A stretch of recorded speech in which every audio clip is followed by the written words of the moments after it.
When the world understands that there is no such thing as Palestine, that is just a false narrative.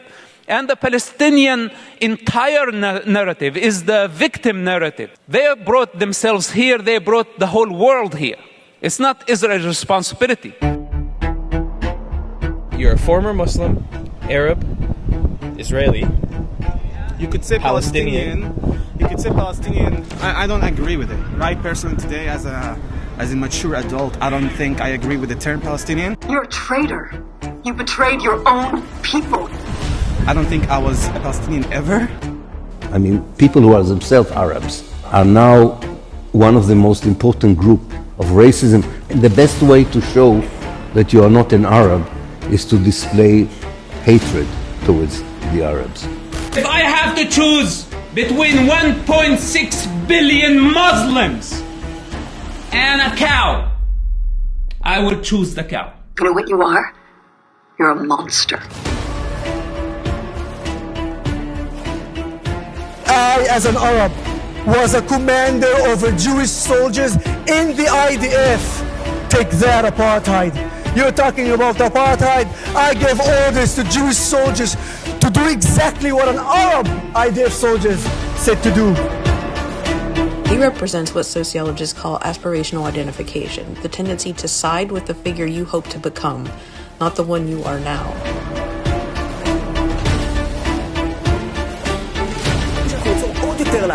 האזרחים עצמם בעזה שכבר גם ככה לאט לאט מתחילים להישבר, בואו נשמע אותם כדי שהם גם יקומו בעצמם. טוב חברים, נמשיך את הוויכוח. You slaughtered your own people. It's not true. Young boys, soldiers, brave men. You have to go back to the history, how they were de-Arabized by the state and understood that the only way to be accepted was to show total antagonism to their own Arab identity. Israel has run a wide intelligence network since 1967. It is said to rely heavily on Palestinian collaborators. They are masters at exploiting weakness, and they will find yours. Of course, the most obvious and disgusting example of people who collaborate with Israel is Mosab Hasan Yousef. Are you a traitor? Well, through the lens of my father and my people, I'm a traitor, for sure, but this is their perception. I mean, the man was literally a spy who wrote a book about his experiences working for Israeli intelligence. It's a big situation in Gaza. All of us are heartbroken for the death of the children of Gaza. All of us. That includes Israel. No, he's not a comedian, by the way, in case you're wondering, and he's really trying to sell us the idea that Israel cares about Palestinian children. But just for the record, this is how much Israel cares about Palestinian children. Look at what they found at the mass graves at the Nasser hospital in Khan Yunis. Little zip ties on baby wrists. Israel considers what's happening in Gaza a tragedy. It's a tragedy made up by the terrorists that you sympathize with. You're not the savior. First, learn how to control yourself.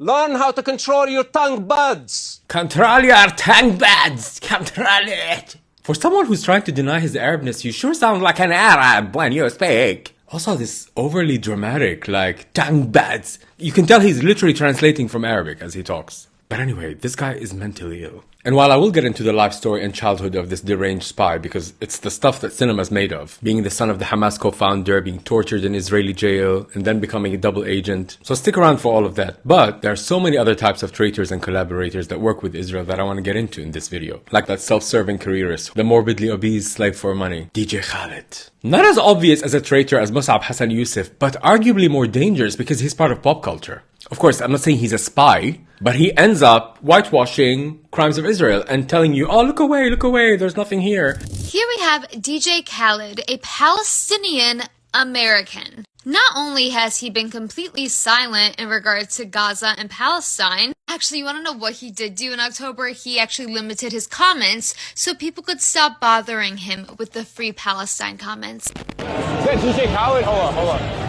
Free Palestine, DJ Khaled! Free Palestine! Free Palestine! Free Palestine! He didn't say it. DJ Khaled during... He's Palestinian, isn't he? Exactly. Who's connected to DJ Khaled? So Haim Saban is a director of Universal Music Group, former Israeli soldier, the largest fundraiser for the Israeli military in the history of the Friends of the IDF, credited with writing Biden's policy on Israel. Okay. This is the label DJ Khaled is signed to. So if Khaled says something, he'll drop him. Excuse me? I laugh at you. I go home at night and I laugh at you. You're garbage. And you know it. Now, yes, of course, someone like DJ Khaled is beholden to those who signed the checks, of course. But there's something much more interesting and more fascinating, which is actually the premise of this video that I want to get into, which is the psychology of those Palestinians that end up whitewashing the crimes of Israel and telling you nothing bad is happening here. Think about how much racial inferiority you've internalized if you don't have the courage to use your platform to talk about your own people. And this psychology of internalized racism in the traitors brings us to another type of collaborator with Israel. Another type of collaborator that lives inside Israel. The Arab-Israeli propagandist who's trying to convince the world that Israel is not an apartheid regime. Look, they hired me to join the army and kill Palestinians too. So it's all fair. I, as an Arab, was a commander over Jewish soldiers in the IDF. Take that, apartheid. You're talking about apartheid. I gave orders to Jewish soldiers to do exactly what an Arab IDF soldiers said to do. And then, as I said, you keep shouting shame. I'm proud of that, proud of that, proud of that, proud of that. I do want the time when they shout shame. And I knew that serving in the IDF is not only the right thing, but it's the most moral thing to protect my society. What the fuck? But let's listen to an actual Jewish person who is telling us about the apartheid in Israel. This woman, she's an American Jew who's married to a Palestinian man. Listen to her. After 9/11, the racism in our town and in Massachusetts and in the country became really unbearable as the mother of Palestinian Muslims. And we decided to raise our daughters in Palestine. Almost immediately when I arrived in Palestine, I became aware of this irritating distortion. An organization would call me, one of the civil society groups like the Bisan Center or something. They'd call me and they'd say, would you come and do a needs assessment for us? And so I'd go off and do this job and find out that I was getting paid ridiculous amounts of money compared to the local people. Like, I could make $500 a day, and a teacher didn't even make $500 a month. So crazy is that the majority of you have never been in the land of Israel, have never lived in the land of Israel, and then you have the audacity to come to speak to an Arab who was born in Haifa, the largest mixed city in Israel, raised in Nazareth, one of the largest Arab city in Israel, and then you get the audacity to tell me if I live under apartheid regime? Shame on you! And this Yousef Haddad isn't the only Arab Israeli who's being a mouthpiece for Israel. There's that little bitch, Nas Daily. I am cheap.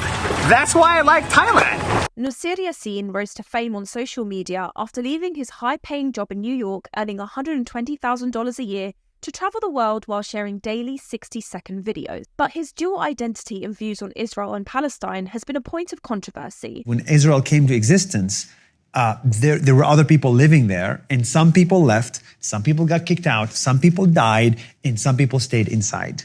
So my ancestors are the ones who stayed under Israel. I'll confess something to you and to the world. After October 7th, after the war started, when the world started to be like this polarized, I also became polarized. But my extremism was not about Israel versus Palestine. My extremism started to be about if you're a builder or if you're a destroyer. But unlike Yousef Haddad and Mosab Hasan Yousef, this guy doesn't dare to scream and be loud. What he is to the traitor movement is what liberal Zionists are to Zionism. Speaks softly, gives Israel a nice sheen while denying the pain of Palestinians. It doesn't matter if you're Israeli or Palestinian, Jewish, Muslim, Christian. Do you like to build things? Or do you like to destroy things and go back to the past? If you look at the past and you're like, we got to go back to 1948 and we got to get all of Palestine, all the free Palestine, then you're a destroyer. And here he is being protested by people in Japan. It finally happened. Here's internet personality known as Nas Daily celebrating being interrupted by pro-Palestine protesters at a meetup in Japan.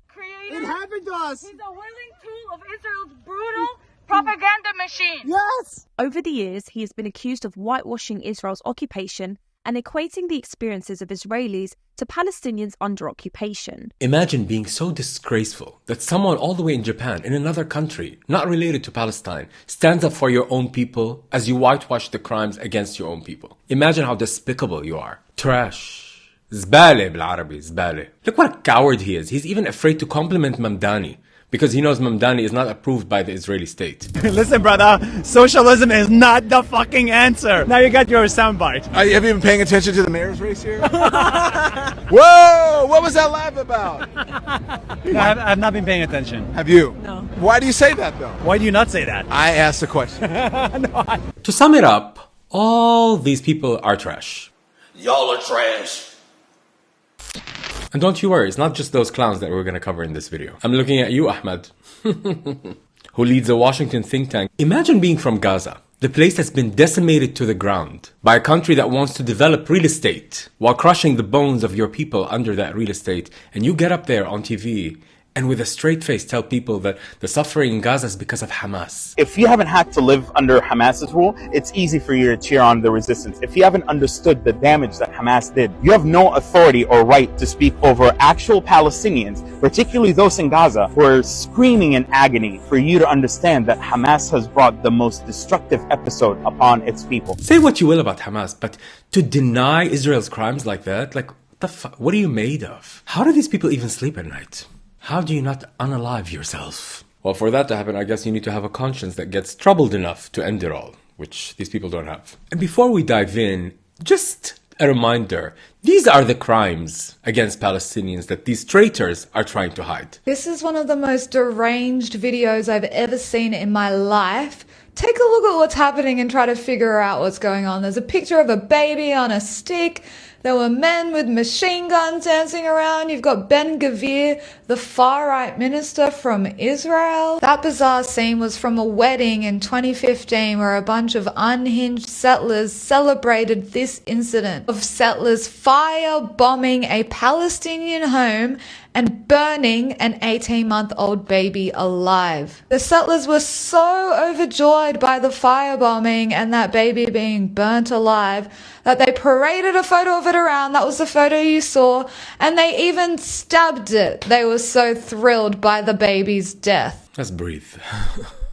I need to pace myself for this video. You know, I thought talking about Zionists is annoying, but these people are worse. Because at least Zionists are brainwashed and indoctrinated. These people know better. Anyway, I need to pace myself because this video is going to be a long one. And the premise of this video, besides the riveting life story of Mosab, which is still coming up, what I really want to dig into is the psychology of these traitors. What Mossad did in Iran, which was so amazing, these operations that were so impressive, we need a Mossad for media. What is that Mossad for media? Building out these content, these channels in Egypt, in Iran, that infiltrate not the commanders and the military, but infiltrate the mind of the average person and just tell them that Israel is here to exist.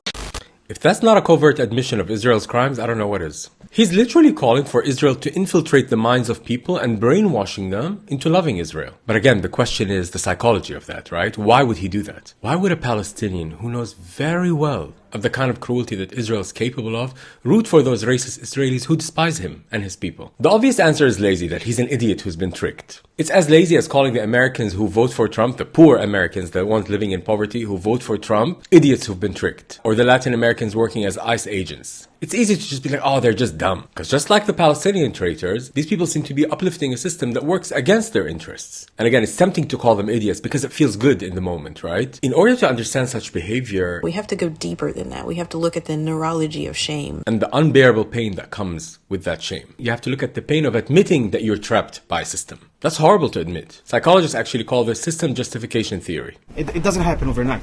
You can't just wake up and be like, I'm not an Arab anymore. It doesn't work like that. But I think it's a process that takes many, many years for you to one day and wake up and say, like, I don't identify as one of these people. When a person is born Arab in Israel, he's automatically born unlucky by virtue of his identity, right? Unlucky because he's stuck in a system that is rigged against him. And it's psychologically devastating for that Arab Israeli, i.e. Palestinian in denial, to face the fact that this rigged system sees him as subhuman. That's horrible to admit. That's like admitting I'm in a prison and I'm going to be there for the rest of my life. No one wants to think that way. It's devastating to admit that you are losing no matter what. It's a hard pill to swallow because it creates a profound sense of helplessness. And in order to cope with that, your mind starts to play tricks to rationalize the situation that you're in. And the rationale is, the system is fair because it treats me fairly. And the reason the other Palestinians are struggling is because of their own shortcomings, because they just love to fight. And it's not just Palestinian traitors who tell themselves those lies, it's other kind of Arab Zionists who stand up for Israel, who keep repeating the lie that Palestinians just can't have peace. Ahmed, tell us a little bit about you. You're Egyptian. Yes. And you're also British, but tell us about your background and how you came to work with Israelis, to understand the prejudices in your own society, and to the place that you're at today, a researcher in terrorism and counterterrorism. Yes, so I think it's an interesting story because it's quite rare. Generally, when I met Israelis and Palestinians, I realized that Palestinians would say, yes, we want peace. But then they would come to me privately and say, what are we doing, really? You know, there will never be peace with the Jews. British people, UK people, you are getting some of the most dangerous immigrants in the world. Not all immigrants, but you're getting some of the most dangerous people. Dangerous how? The ideas are like, first of all, like Israel and Palestine, okay? There should be no peace with Israelis. You notice how he hints at Islam, but he never comes out and says it, because he's the nice type of propagandist. The reporter keeps actually pressing him, like, what are you saying? It's dangerous because of the ideas being promoted. The ideas are what? Well, Sharia? Well, the Palestinians, us, were suffering while somebody's sitting in London or Qatar and telling us that you must continue the resistance. And we've let that happen. UK's You let it happen under the guise of freedom of speech, which is great. Freedom of speech is great. Here's the way I think. I think democracy works unless there is a force that is more powerful than democracy. What is more powerful than democracy and rule of law? Religion. Mm-hmm. So if your religion is more important to you than rule of law and democracy, which is the case for many of the Muslim Brotherhood people, then that is dangerous. Protesters in Europe who are protesting for Palestine aren't protesting for Sharia to spread Islam. What they're saying is we won't do business, we won't have peace with a genocidal entity. And indeed, there can never be peace with a killing machine. And speaking of these empty slogans about peace, this is a common theme among all these traitors. How do you get involved politically in the Middle East? I get involved with the peace. You know what I'm saying? Meaning as I'm all about peace. I'm all about unity. I'm all about love, and I want my people, you know, to always be good. Here's what puzzles me. I've been to the West Bank. Right. I love the people there. Yeah. I'm Jewish. You're Palestinian. Yes. We're cousins. Yeah. You know, we go back to. Yeah. Why can't we get together? I wish I had the answer, but I look at it in my eyes, I don't see why it's a problem because I'm sitting here with you right now. No problem. Me and you have no problem. People like you and me. Just two billionaires chilling. Like, why can't all these people in Gaza just self-actualize and become millionaires already? Like, please. Pull it together, kids. Come out of those tents and make millions. Come on. Live it up. That's why I come here. You got to promote peace. It needs more people like me. More people like me. No, the world doesn't need more people like you. Ew. Just someone stuff an Ozempic in his jugular already. Maybe you'll accidentally hit the wrong artery. Oh my god. No. I love peace. I would never. I'm all about the peace. You know, all I can do is pray every day for peace. And I love how he's like talking like a rapper. You feeling me, dog? You feeling me? No, nobody's feeling you, bitch. Mm-mm. Shut up! Louder! And just like the Israeli Zionists, these Arab and Palestinian Zionists, they also talk in script, in talking points. He's Muslim, I'm Jewish. And we've worked together for more than 1,000 days. Suffering, pain, anger, it exists on both sides. Both sides. Which isn't the reality for Palestinians living under occupation and siege, who have been putting up with checkpoints, raids on their homes, confiscation of their property, and so many other Israeli-imposed restrictions for decades. Political psychologist John Jost explains that people often defend systems that disadvantage them because it protects their sense of order and meaning. They don't want to acknowledge the lawlessness of the system they live in. So it's easier to claim that those people who oppose the system are driven by irrational hate. In order for us to move on and actually resolve the conflict, the other side should recognize Israel and understand that Israel is not going anywhere. The sooner they do that, the better, because then we can actually move to the next stage. The best way to show that you are not an Arab is to display hatred towards the Arabs. It's kind of similar to how here, like in New York City, James Baldwin talks about how the black cops were the worst cops. Right. In Palestine, the Arab soldiers, who never call themselves Arab, by the way, but the Arab soldiers, Arab Israeli soldiers, were the worst, were the most atrocious. They were the most violent and the most brutal because they were overcompensating.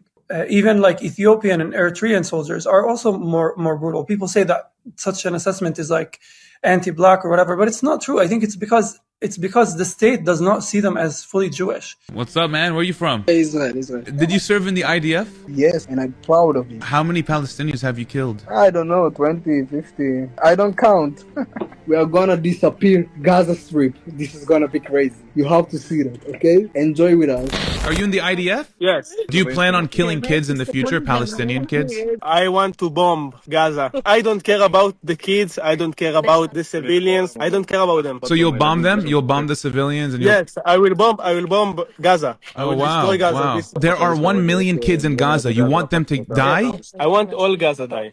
And thus they feel their way of integrating and their way of proving their Jewishness is the brutalization of Palestinians. I know this because, this is what I've grown up with. These are the kind of like nuances. I know that if I'm stopped by this kind of soldier, I expect this kind of thing. And if I'm stopped by this kind of soldier. Right. By the way, that was Muhammad al-Kurd, who wrote a beautiful book called Perfect Victims. Oh my God.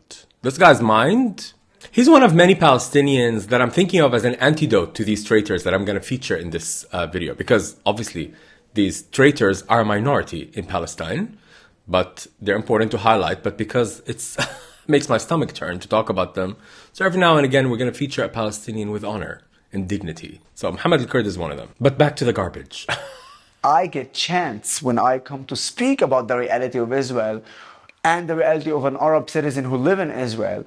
And when they chant from the river to the sea, Palestine will be free. Never mind that phrase from the river to the sea was coined by Israel. The Likud party's original 1977 platform used the concept from the river to the sea to assert Israeli sovereignty over all land between the Mediterranean Sea and the Jordan River. As usual, every accusation is a confession. When the pro-Palestinian movement uses it, from the river to the sea, it means we want freedom from the river to the sea. From the river to the sea, Palestine will be free, or we don't want 2 states, we want all of it. What does that mean? Is this bitch for real? But the most manipulative thing that this scumbag does in this interview is call all the people who stand up for Palestine ignorant, like useful idiots. This is also part of the script they all repeat. So when I hear Americans or Europeans or here chanting Intifada, Intifada, it's so convenient for them to chant that because it's not about their life, huh? Because after that, they're going to go to the pub and drink and continue their life in a democracy. That's nice. But the people in Israel and the people in Gaza or in the West Bank, they're the one who's suffering from chants like this. A lot of these propagandists for Israel, the one who have Palestinian roots, basically the traitors, use this tactic because they tell you like, okay, we're Palestinians, so we know better. They use the identity of a Palestinian because it's convenient for them. And then they tell you, oh, everyone who's not Palestinian, who's standing up for Palestine is a useful idiot. And for a lot of people in the West, you'd be like, okay, so I'm sure he knows better than me, so I might as well shut up. But no, don't fall for it. You have a brain, you have eyes, you can see what Israel does. The majority of you have never been in the land of Israel, have never lived in the land of Israel, and then you have the audacity to come to speak to an Arab. And these clowns, they are given privilege by Israel for this very point. They're using you as a token. See, there are a couple of Palestinians that we treat well. You're serving that very purpose, what you're doing right now. You're slaves. It's giving get out, honey. Yeah, you're in the sunken place. But they keep doing the same script, like they tell Westerners, oh, you don't know, you're ignorant. Shut up, I know better, I'll tell you. I studied this for 33 years, my entire existence. I feel like I know I am more qualified than the average Swedish person or the average immigrant in Birmingham. I know this conflict a lot more. And therefore, my opinion should matter more than the average opinion of just another person who happens to be Muslim and who says, Muslim equals I'm with Palestine, I'm against Israel. It should not be this simple. Exactly, Damas. It's not that simple. People aren't supporting Palestine because they're supporting Islam. Yeah, some people love Islam. Great, whatever. But this is not why millions of people around the world are marching. They're not marching for Islam. They're marching for the rights of Palestinian human beings. And these people in Birmingham and wherever around the world, they just don't want to see more children die. You manipulative fuck. They don't want to see children being shot in the head by the state that you defend. By the way, just a few days ago, they shot 3 Palestinian girls playing on the beach. One died immediately, and her 2 sisters are dying slowly in the hospital because Israel doesn't allow anesthetic and painkiller. And this is the same Israel that can kill an Iranian scientist in his apartment. That's how precise they can be when they want to be. Or like when they shot that home in Qatar and didn't kill anyone around him. And these are foreign sovereign states that they don't control. Yet in Gaza, which is the most surveilled place on earth that is controlled by Israel, they have to kill 3 kids playing on a beach? Because what? These 3 girls are what? Hamas? Fuck out of here. And this is why these traitors are so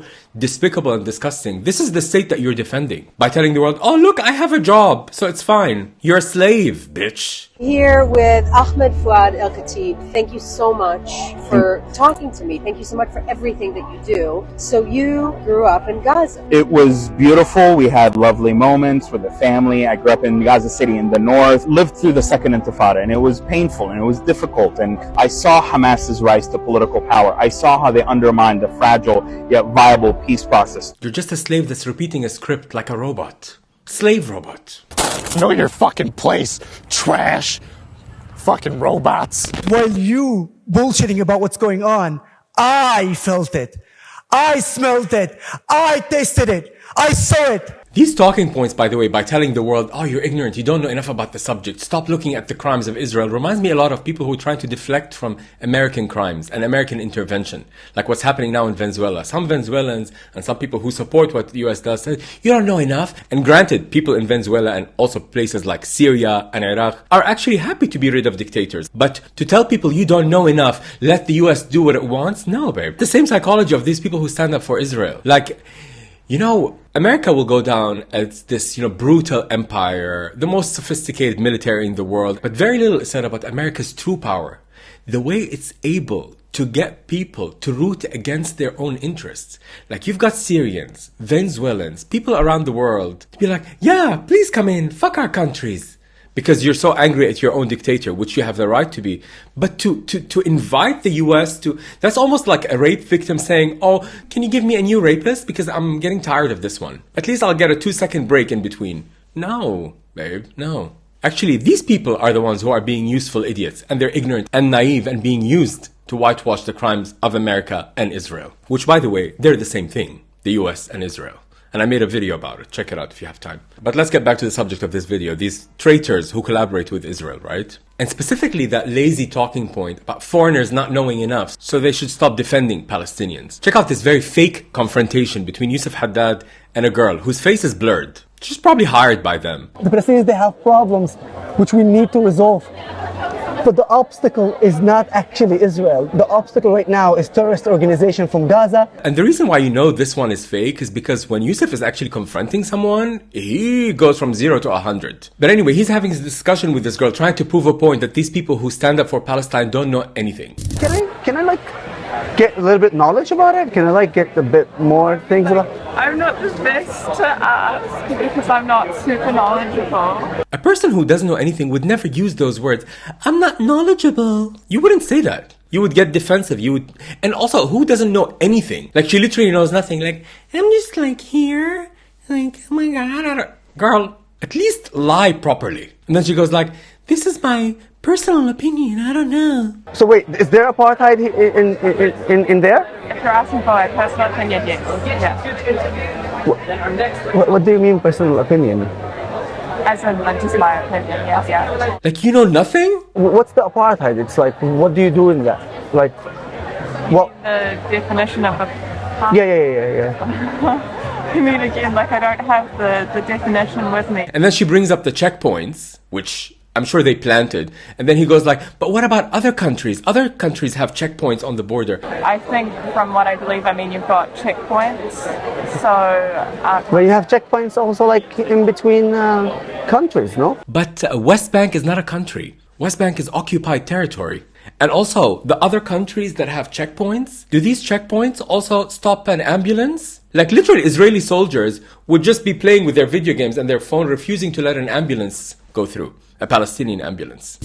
I go out from Jenin, I come to the checkpoint, a Palestinian ambulance is parking there with the red lights.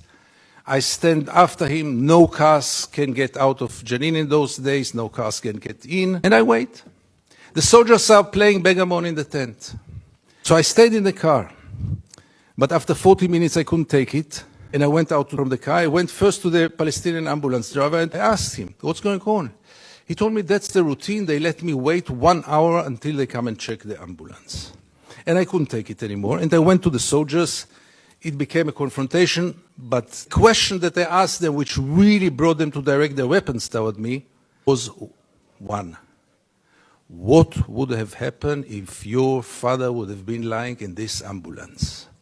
This freaked them out. They lost control. How can I dare to compare between their father and the Palestinian in the ambulance? But you have checkpoints also like in between countries, no? Do other countries at checkpoints knock the passport out of the hands of a grandfather, make him get down on his knees and spit on him? Do they do that at other checkpoints? Allah يلعنك كلب واحد واطي ما عندك كرامة ما عندك أصل. What these traitor propagandists do is the same as the Israeli propagandists. Always moving you off the scent, distracting you from investigating Israel's crimes. We give Hamas an ISIS-like what are they jihadi resisting? group. They're resisting the siege. Hamas is a mafia that collects taxes. And let's say this clown is right about Hamas. Why has Israel been helping the funneling of money to Hamas all this time? Do you believe Netanyahu deliberately propped up Hamas in Gaza all these years, funneling cash from Qatar to Hamas as a way of undermining and dividing the Palestinians and cynically preventing a two-state solution from emerging? Yes. You are repeating what I've been saying for a long time, long before the October 7th. What we saw on October 7th and the dragging of people's bodies in the streets, that was barbaric behavior that Hamas carried out, and it tainted. So I'm speaking out not because I want to please the Zionists or to please Israelis. I'm speaking out because that's not my Gaza. That's not my people. I'm speaking out because it's against my values. What are your values? Your values are money, honey. Every time this creature speaks, his think tank gets a deposit. He is the quintessential Americanized Palestinian. His brain is colonized into believing that every man is out for himself. Like, fuck everyone else. If I'm good, then it doesn't matter. Then there's no problem. Make sure you survive and fuck everyone else. That's what America's about. Just step over the person who's dying. Like, oops, gotta go to work. Bye. John Steinbeck, the great American writer, once said that socialism never took root in America because the poor don't see themselves as an exploited class, but as temporarily embarrassed millionaires. They prefer to see themselves not as stuck in an unfair system, but in a phase that's pre-success. Like, I'm gonna become a millionaire soon. Soon I'm gonna be like Trump and all those oligarchs. That's why these Americans who have 17 jobs vote for someone like Trump, because they think one day they're gonna be like him. And similarly, these garbage personalities that are traitors who collaborate with Israel, they speak up for Israel because they long for that privilege and power that comes with being part of Israeli society. These people will always side with whoever's powerful and privileged. Anyone who gets in the way, it doesn't matter where they are, even if they are politicians in the West, they are going to fall. Are you saying Israel will murder politicians in the West or get rid of them politically through bribery or whatever else? What do you mean the politicians in the West will fall? When you hear someone like Mosab speak, of course he's deranged and mentally. I mean, just look at his eyes. What the fuck? But if you listen to his words, he's constantly like we. Like he's part of the civilized we. We live in democracy.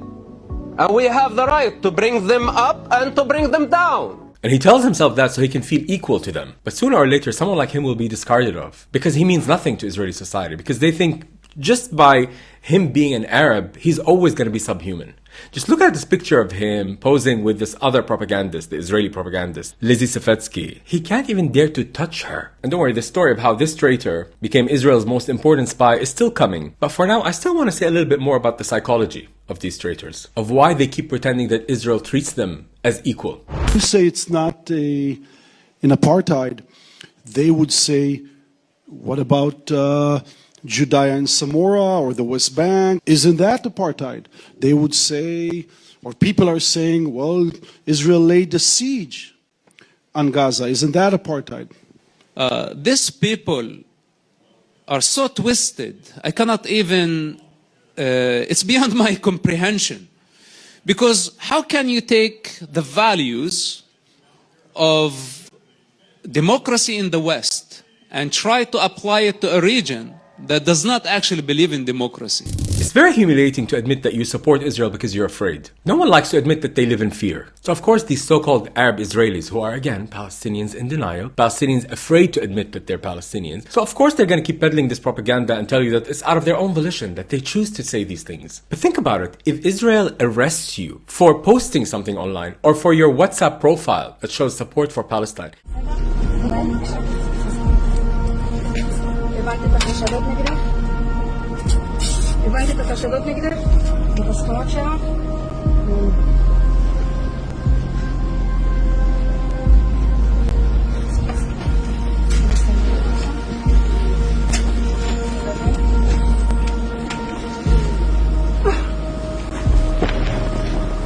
and of course, people with a high profile, like Mosab Hasan Yousef and Yousef Haddad, of course they're treated nicely by Israel, because again, they're used as tokens. It's like that argument in defense of Michael Jackson, when they started saying, oh, he did nothing to Macaulay Culkin. Of course he didn't do anything to Macaulay Culkin, because Macaulay Culkin has a high profile. He can expose him. Predators don't prey on people who can expose them. Predators prey on the defenseless. That's why someone like Epstein always was preying on the poor girls with broken homes. When you abuse people who cannot fight back, who are defenseless. That's why Israel doesn't dare do anything in Iran but actually pummels the shit out of Palestinians. So yes, Yousef Haddad, Israel treats you well, and that makes you feel included. And I knew that serving in the IDF is not only the right thing, but it's the most moral thing to protect my society. And when I say my society, I'm not talking about the Jewish society. I'm talking about the Israeli society, where you have Jews and Arabs together, and you can shout shame as much as you want. As I told you, I am so proud in every decision that I took. But that's not the experience of the rest of Palestinians living in Israel. Which is why this next clip really breaks my heart, of this Arab Israeli who's somewhere outside and being interviewed and asked,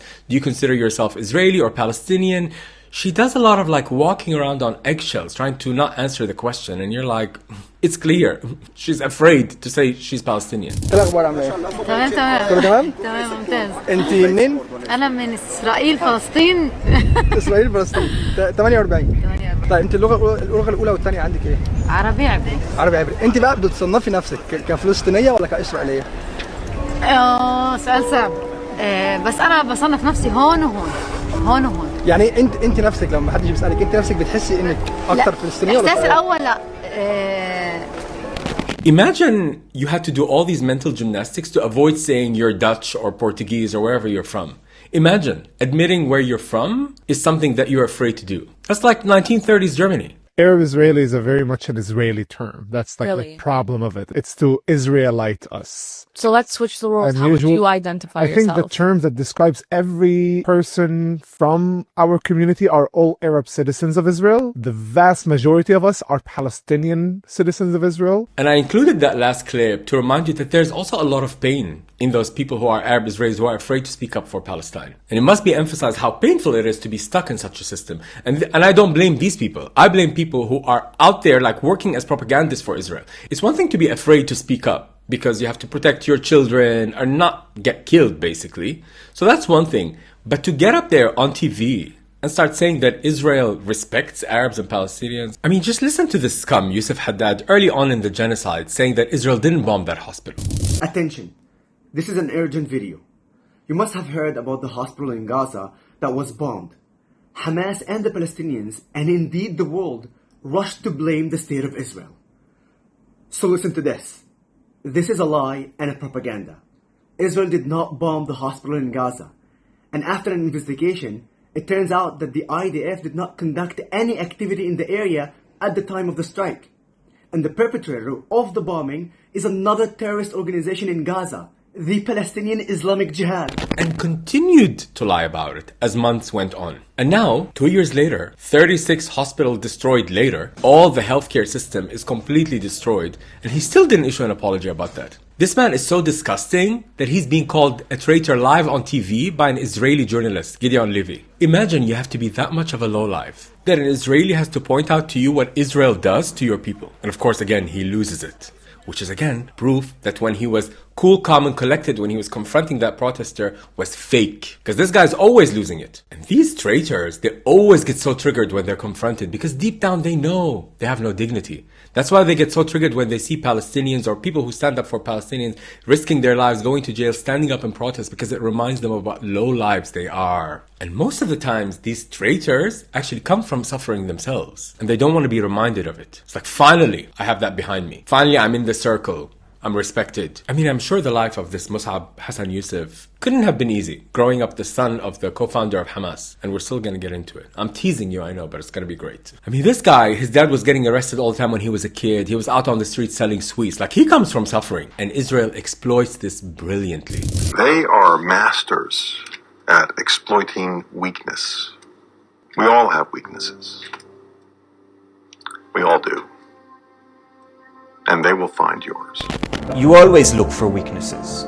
People with psychological difficulties or trust issues, stuff like that. Also, if someone or their family has a medical problem, we can offer them treatment or prevent them from getting treatment to blackmail cooperation. There is no law to which Israel will not sink as it's trying to rally support for its oppression of Palestinians. They use all tactics to recruit people. And again, I find these people, these kind of like Arab Zionists, much worse than Israeli Zionists. Because Israeli Zionists grow up on this. They don't know. So much is done to shield them from the truth. But it's impossible to be an Arab and not be aware of Israel's crimes that go back decades. Is there any time in the history of since Israel's creation where surrendering to Israel has caused Israel to stop killing Arabs? I actually am reminded of the PLO leaving Lebanon in 1982, right? That was technically a surrender. They left. With guarantees. They were given assurances, by the way, written assurances that the U.S. would make sure no harm came to the hundreds of thousands of Palestinian refugees who remained. And what happened after that? Lebanese Zionists, under Israeli protection, murdered over 3,000 Palestinians and some Lebanese in Sabra and Shatila, who were completely defenseless. So when you see these people lying for Israel, on behalf of Israel, oh my God, makes my blood boil. When you chant intifada, and you want intifada, it means the death of Jews and Arabs in Israel. I think we can all agree that we need a palate cleanser from these traitors, right? Palate cleanser in the form of Palestinians with dignity, which I'm going to pepper throughout this video. But I want to highlight now one of my favorite, and he's the favorite of many, Ghassan Kanafani. He's a political activist, thinker, writer, who was assassinated, of course, by Israel. And Ghassan Kanafani actually discovered Najil Ali, this political cartoonist. He discovered him and he started featuring his drawings in the newspaper. And Najil Ali was also assassinated by Israel. This is Naji Al-Ali, a cartoonist and creator of one of the most important symbols of Palestinian resistance. I'm talking about Handala. Handala is a 10-year-old refugee boy wearing tattered clothing, barefooted, and has his hands clasped behind his back. He is drawn facing away from the viewer and said to be looking towards the horizon or a brighter future. Initially, I wanted to make a video about these kind of Palestinians, but I noticed something. All my videos that are centered around Palestinians and the pain of Palestinians don't do as well as the ones that are all about fuck Israel, basically. Because we all know the algorithm favors rage. Like anger and outrage drives higher user engagement than sadness. And I know this from myself. Like one of my cousins, he's sent me a video already 2 months ago about an animal shelter in Gaza and how Palestinians look after animals. I haven't been able to watch it for 2 months because I know if I watch it, I'm going to start crying. It's so interesting because anger is usually a mask for sadness. But we all would rather feel anger. Like even when I look at my feed, when I see a video like exposing Zionists, I would click on that before I click on the video about, pain and resilience in Palestine. So I figured I'm going to trick myself and you and all of us by using the rage against Israelis and these traitors who support Israel and slip in some stories about Palestinians and Palestinian dignity and resilience. So in that spirit, I want to give you Ghassan Kanafani, well, my interpretation of Ghassan Kanafani, and also Najil Ali through his art. It does seem that the civil war, has been quite fruitless. It's not a civil war. Well, a conflict. It's not a conflict. It's a liberation movement fighting for justice. Well, whatever it might be best called. It's not whatever, because this is where the problem starts. This is a people who is discriminated, is fighting for his rights. This is the story. Why won't your organization engage in peace talks with the Israelis? You don't mean exactly peace talks, you mean capitulation, surrendering. Why not just talk? Talk to whom? Talk to the Israeli leaders. That's kind of conversation between the sword and the neck, you mean? Well, if there were no swords and no guns in the room, you could still talk. Talk about what? Talk about the possibility of not fighting. Not fighting for what? Not fighting at all, no matter what for. Yeah, and people usually fight for something and they stop fighting for something. So you can't tell me even why should we speak about what? About stop fighting, why? Talk to stop fighting, to stop the death and the misery, the destruction, the pain. The misery and the destruction and the pain and the death of whom? Of Palestinians, of Israelis, of Arabs. Of the Palestinian people who are uprooted, thrown in the camps, living in starvation, killed for 20 years, and forbidden to use even the name Palestinians. They're better that way than dead, though. Maybe to you, but to us, it's not. To us, to have dignity, to have respect, is something as essential as life itself.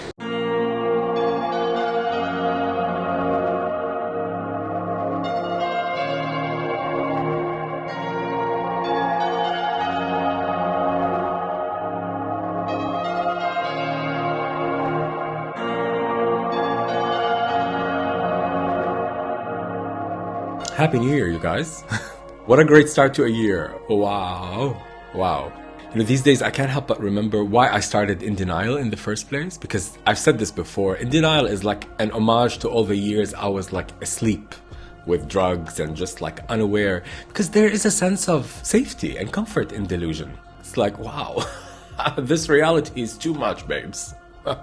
I need to check out for a second. And because I don't do drugs anymore, let's escape into the characters. And while I will continue to work on content around Palestine, because, you know, I'm developing a play about Palestine, which will take another year to develop because it's my most complex, daring work with so many other actors. But in the meantime, I'm going to put out a show about Britney Spears that's actually going to premiere on the 24th. So if you're in Amsterdam, come see it. And I'm doing this not just to escape, but I think also for the longevity of my life as an activist and for standing up for Palestine. I need to access other parts of me. I need to access also joy. I need to keep going.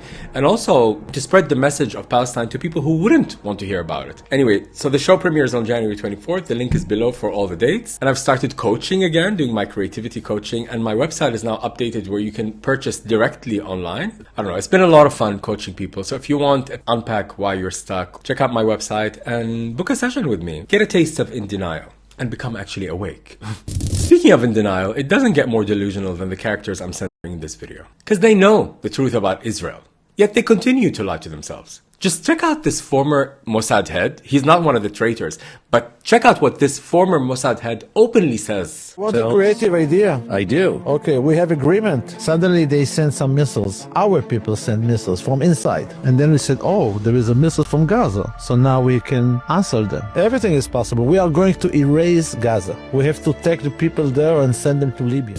Israel flying missiles from Gaza to excuse its decimation of Gaza. He's saying this openly. Yet the traitors who work with Israel, like Mosab Hasan Yousef, continue to lie and tell us that Israel's under threat from Palestinians. They say free Palestine, but they mean destroy Israel. And truly, there is no bigger liar than Mosab. So are you ready for Mosab's life story?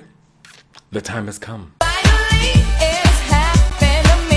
What's most shocking about this guy is that he grew up in an environment that was actually all about Palestinian resistance to Israeli occupation. And yet still Israel was able to recruit him. So the question is, how was Israeli intelligence, how was Shin Bet, the internal Israeli intelligence, able to recruit someone like the son of Hamas and get him to be one of the most dangerous spies to work for Israel?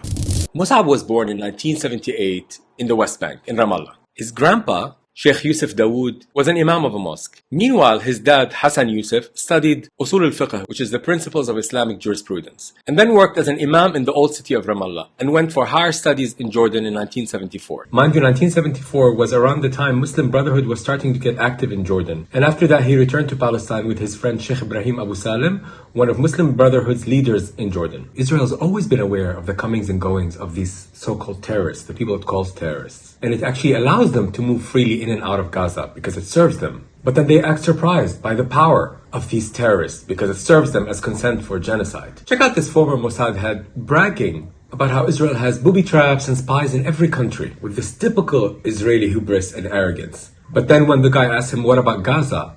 Then suddenly he shifts. Do you know how many treated equipment we have in these countries? You don't. I do. You mean booby-trapped equipment? Not only booby-trapped. And spying? Manipulated equipment. All right? In which countries are you talking about? All the countries that you can imagine. And not Gaza? Not Gaza. Nothing in Gaza at all. Did you see that? Did you see that? It's like almost he was thrown for a loop by that question. If we had it, we knew something about them coming. Something. If we had it, we would have known they were coming. So why do you have booby-trapped and manipulated equipment in every country around the world, but not in Gaza, where the terrorists are? Almost like you let October 7 happen. Anyway, I bring this up in the story of Mosab to say that Israel is very aware of every move these Islamists make. And they let them keep coming and going because it serves them. But back to Mosab's story, specifically his dad. He returned to Palestine in 1977. Shortly after that, he was married and Mosab was born. Mosab was his firstborn and first son. My name is Mosab Hasan Yousef, for those who don't know me, but I think most of you know who I am. Around that time, the Islamic movement was starting to grow, and there were different factions, some favoring diplomacy, some favoring armed resistance, which is actually enshrined by international law as a right for Palestinians and all occupied people. But anyway, in 1986, when Mosab was only 8 years old, a secret meeting of 7 people representing Islamic factions was held in Hebron, where they agreed to confront the occupation with armed resistance. Hassan, Mosab's father, was one of those 7. And this was when Hamas was created, which left Mosab as the young son of one of the key leaders of Hamas. As a little boy in the late 1980s, he was one of those Palestinian boys who would throw rocks and stones at the Israeli tanks. That's Mosab. Rocks and stones at the Israeli tanks during the first Intifada. The first Intifada was sparked by the deaths of 4 Palestinians in December 1987. By the time it ended in 1993, more than 1,100 people had died. By the way, the first Intifada only turned violent as a result of what Israel did. The Intifada, the first uprising, was peaceful. And then Rabin, who was the prime minister at the time, that guy who's known as the man of peace, like he's the peace version of Israel. And this man of peace is the one who conceptualized and started implementing the rule of breaking the bones of Palestinians, even kids who are part of the Intifada, part of the uprising. That's when the Intifada became violent. Israeli soldiers deliberately breaking the bones of prisoners. Some of the soldiers later insisted they were carrying out official Israeli policy.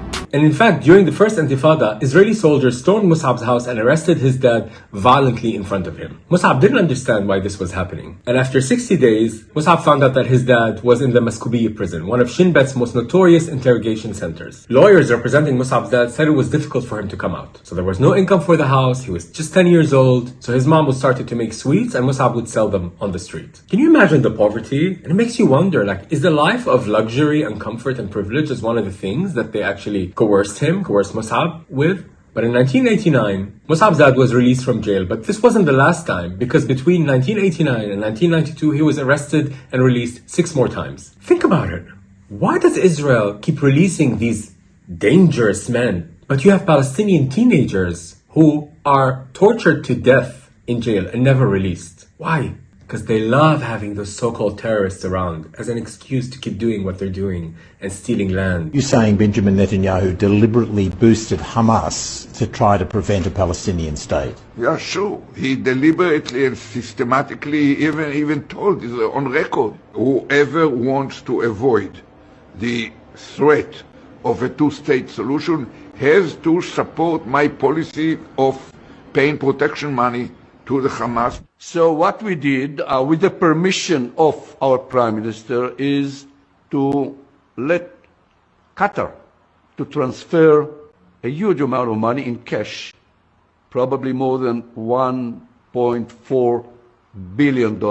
By doing it, we increase the power of Hamas. Because that way it will always look like it's in self-defense when you have terrorists roaming around. But Palestinians who are genuinely standing up for their rights because they live in those homes and on those lands that Israel wants, those get murdered and detained and never released because they serve no purpose. Grieving a son Khalid Ahmed leafs through pictures of Walid as a toddler and recalls how he found out his 17-year-old had died in an Israeli prison.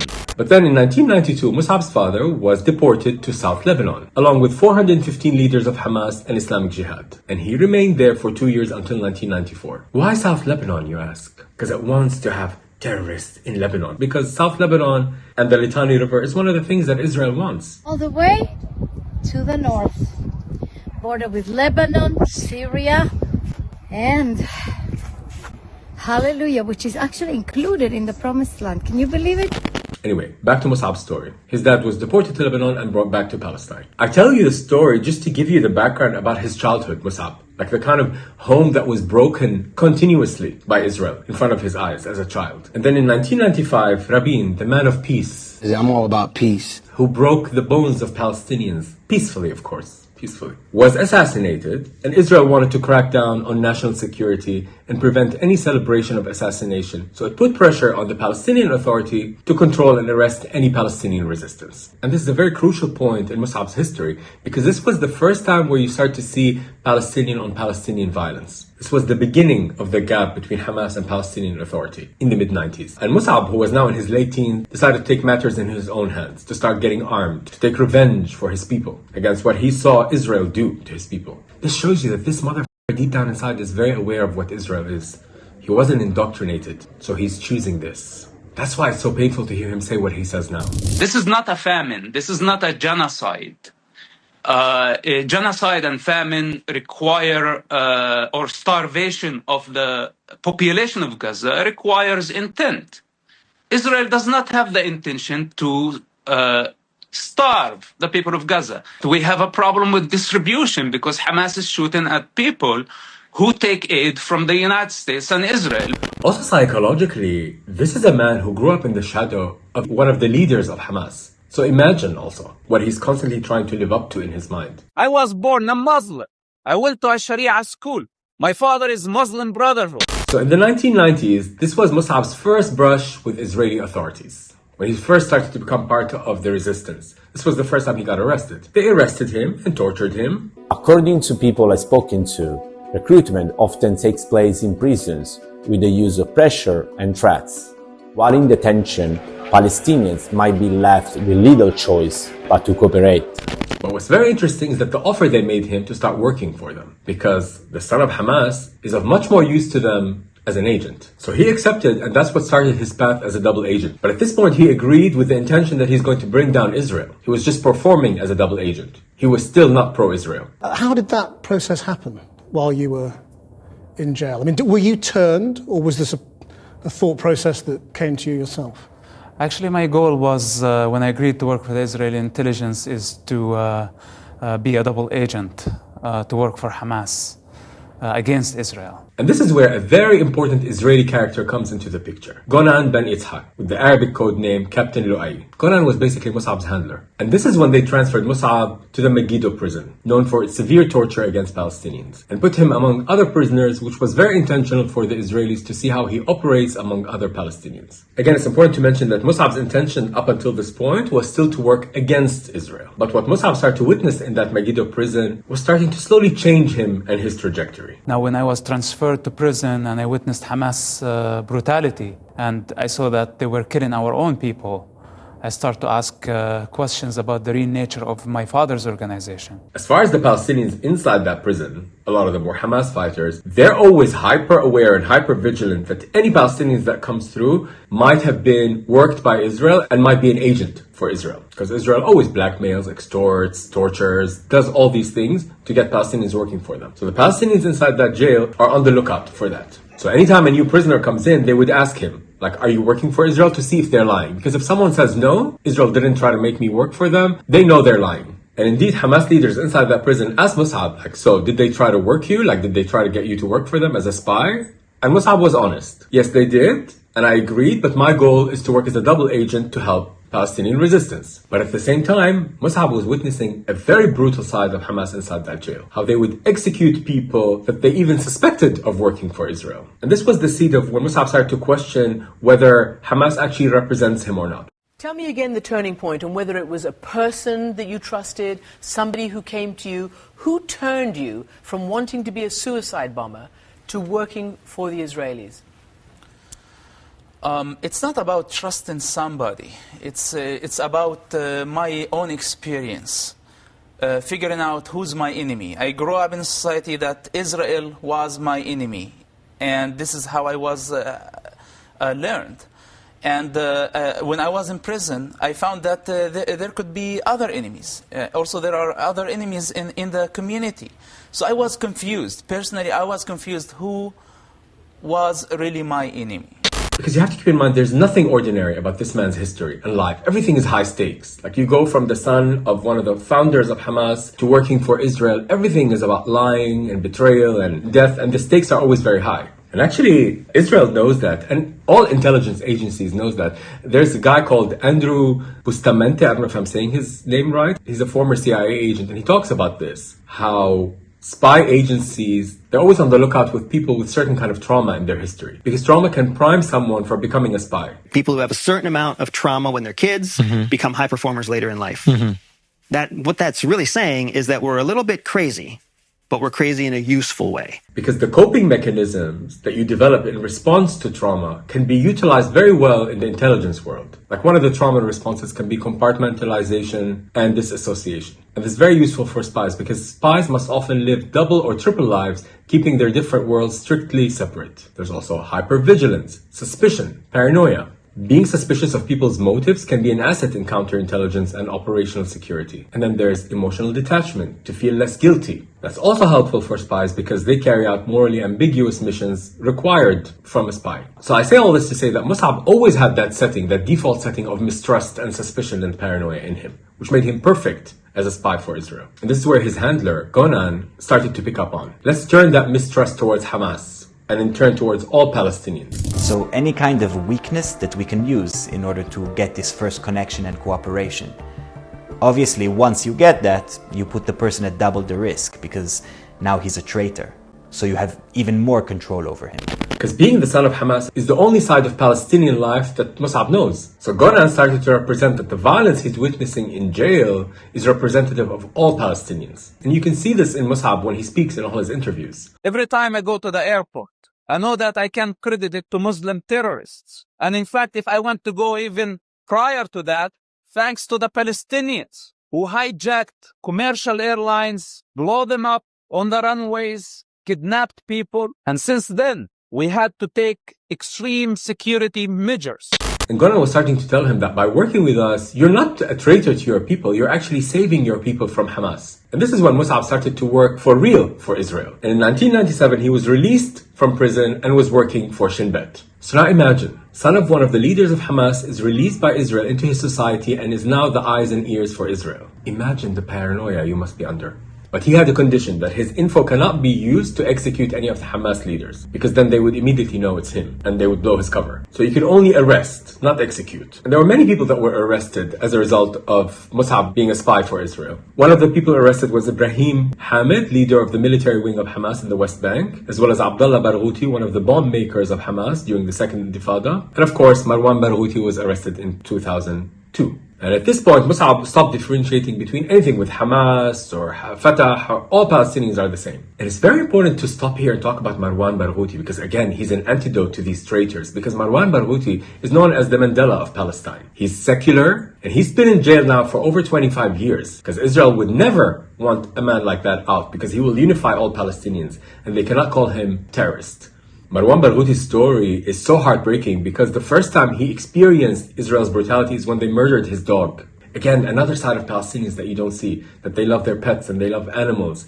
Like, Israel is so fucking disgusting. Imagine, they brutally just kill your dog.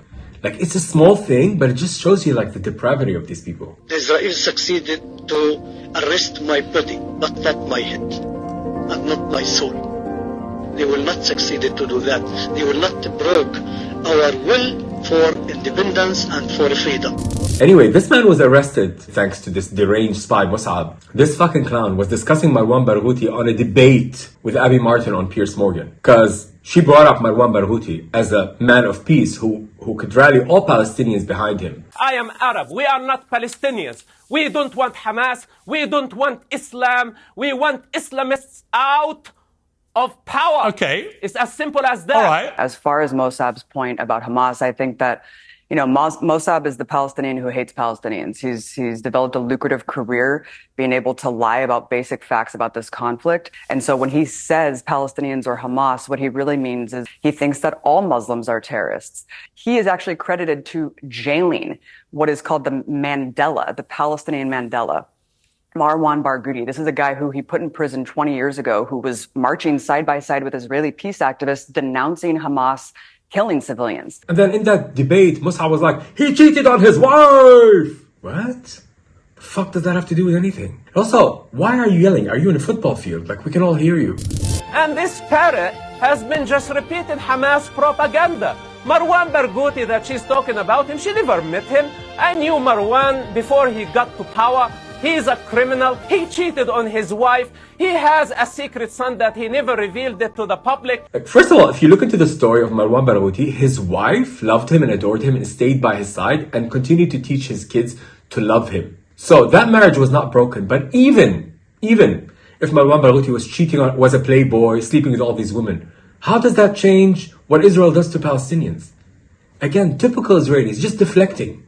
And in that same interview, this deranged mother tells Abby Martin, again, for no reason, he's like, you're not even a mother! There is no such a thing as Palestine. It's about time to retire, find a different job. You're not a journalist. You don't qualify even to be a mother. Wow. What do you know about Abby Martin's motherhood? And like, what does that have to do with anything? Anyway, this motherfucker had Marwan Barghouti arrested, and he's proud of himself, of course, because he's the kind of Arab slave that Israelis like. And at this point, it was becoming clear that Mosab's effort to thwart the Palestinian resistance was starting to be obvious, right? Basically, Palestinians were starting to become suspicious of him because of all these arrests. So the Shin Bet started preparing a big theatrical play to protect their asset, to protect Mosab. So they orchestrated an arrest of Mosab from his home and allowed him to make a miraculous escape at the last moment to make it look like he managed to escape and that Israel actually wants to arrest him. And then Palestinian factions and Hamas started to trust him again. At this point, Mosab's dad was still free and politically active, and in 2006 was elected as a member of Majlis al-Tashri'i. But soon after that, his dad was arrested, which Mosab played a role in, but he convinced himself that he's doing this to protect his dad from Hamas. Israel actually wanted to kill his dad, but Mosab refused and suggested his arrest instead. He tried to discreetly warn his dad against an imminent assassination and told him to fire his bodyguards. And that's when Mosab was back in the inner circle of Hamas. Something very interesting was happening here because Mosab at that point started to convert to Christianity. I was fascinated, and I'm still fascinated by Christ consciousness. And I found the teachings of loving thy enemy, forgiveness, compassion. But how can you justify what Israel does to Palestinians and call yourself a Christian? Anyway, Mosab kept his new religion, Christianity, a secret for a few years. But speaking about converting as a way to reject your own culture, as a defense, I remember around that time in 2001 when, after 9/11, so many Arabs were trying to distance themselves, including yours truly, from this image of Arabs as terrorists. And this was interestingly around the time DJ Khaled, who used to go by the name Arab Attack before 9/11, changed it. There's kind of like code switching that happens a lot. But to go back to Mosab's story, in 2007, Mosab left the West Bank because his handler left the position. Mosab got a visa and he went to the US. He went to California and joined the church. And a year later, in 2008, he came out as Christian and he left Islam officially. At this point, Mosab started to very openly and very aggressively attack Islam. There is an Islamic problem. Al-Qaeda, Hamas, Hezbollah, Islamic Jihad, ISIS, Boko Haram, all of them are killing by the name of Allah. They're not killing by the name of Jesus. Even though we all know very well what atrocities Christian Zionists are capable of. Zionism, as we have it today, as a political ideology, was first fomented by Christian Zionists in the United Kingdom who believed that Jews need to populate historic Palestine to hasten the second coming, at which point Jews must convert en masse or burn, right? There's nothing more anti-Semitic than that. There is an Islamic problem, and I think humanity needs to stand against this danger. And in 2010, it became official that he used to work as a spy for Israel because he released a book about it. And his father officially disowned him. And when you look at Mosab's story, it's actually a very important lesson, albeit very high-stakes lesson, in how Israel uses Palestinians. And in the end, people like Mosab will be relegated to the trash cans of history, where they belong. And hopefully, Israel will treat him in the way that he deserves. You know what I'm saying? Meaning as I'm all about peace. Funny note, have you seen this clip of Mosab being heckled at that speech at Oxford? Being called a bitch in Arabic? My name is Mosab Hasan Yousef, for those who don't know me, but I think most of you know who I am. Here's a little yummy backstory on that. I had to do the Oxford Union debate, and like the day of, I think, or like the day before, they told me that he was going to be there. And I was like, I'm not going to be in a debate with an Israeli spy. Yeah. But, you know, I was convinced, talked into it by a bunch of others, and I just decided I'll speak for 5 minutes and I'll leave. So I just spoke first before everyone else, and I just left the hall. But then when he spoke, I heckled him from behind. And there was a funny clip that someone heckles him. No one knows it's me, but it's me. Oh, that's amazing. And while we are still with Mohammed al-Kurd, let's stay with him a little longer because we need a palate cleanser after all this bullshit that we've seen. You know, the genocide has opened small spaces for sympathy with Palestinians, spaces that I think can be exploited by Palestinians who are apoliticized or counter-political, who work, if they're not like straight up collaborators or spies with the Israeli regime, who work with a liberal world order that is interested in maintaining and rehabilitating Zionism. And speaking of people like Mohammed al-Kurd and antidotes to the traitors, in this interview, he says something great about practical step we can do as a movement to keep going. With every slight positive change, our efforts need to triple. If they give us an inch, we should be asking for a lot more. We should be greedy and entitled. Zionism, and I think racism at large, has almost a genius feature about it, that it operates with such an entitlement, and it assumes that it is the correct moral stance. It just assumes that it is on the right side of history. This kind of entitlement is what allows a group like UK Lawyers for Israel, for example, to call and complain about children's artwork in a hospital in London and demand it be removed because it makes Jewish patients feel unsafe, and have that hospital indeed obey and remove that artwork. It is precisely that entitlement, that boldness of their racism that allows them to render a chant like "From the River to the Sea" genocidal. That's very true about Zionism boldly assuming the moral high ground. And they use these collaborators and traitors to further cement and legitimize themselves as people who have the moral high ground. An IDF means Israeli Defense Forces are not Jewish Defense Forces. And when Hamas and Hezbollah and the Iranian regime attack Israel, they attack all the citizens of Israel. And when the IDF protects Israel, the IDF protects all the citizens of Israel, whether you want it or not. Do you see the story he's selling? This manically defensive delivery and screaming. It's almost like to drown out the voices in his head that tell him otherwise, that know better. The voices that I'm sure tell him you're literally a propaganda tool for Israel. And if you follow his social media, you see the validation he gets from the lunatic Israeli society, how they egg him on, which I'm sure makes him feel like he belongs to a society. Humans will do anything to belong. It's like a drug, this need to fit in. And Yousef even travels with these lunatics, these propagandists, Israeli propagandists around the world. To all the community in Britain, I'm not joking, in Britain, on the 2nd of April, 6:30, we are coming to demonstrate against the terror supporters in London, and boy, we are ready. Little does he know how much these people actually despise him. Israel even despises Arab Jews, not just these Palestinians who call themselves, Arab Israelis. Israel despises and disrespects Jews who aren't Ashkenazi. So much of Zionism, the way that Zionism was constructed and a lot of colonial thought was around, how do we re-indigenize ourselves?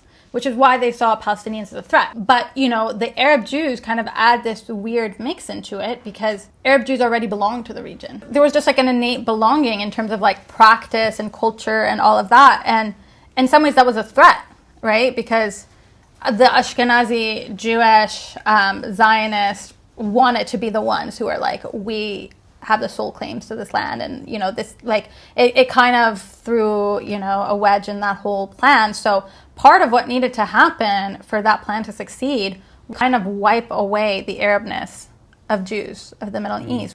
I, as an Arab, was a commander over Jewish soldiers in the IDF. Take that, apartheid. If only this guy could see how hard he tries, how transparent he is. Anyway, I speak for all of us when I say we've seen enough of these traitors. And I want to finish off with remembering the honorable Palestinians who kept their dignity, which cost them their life and their freedom.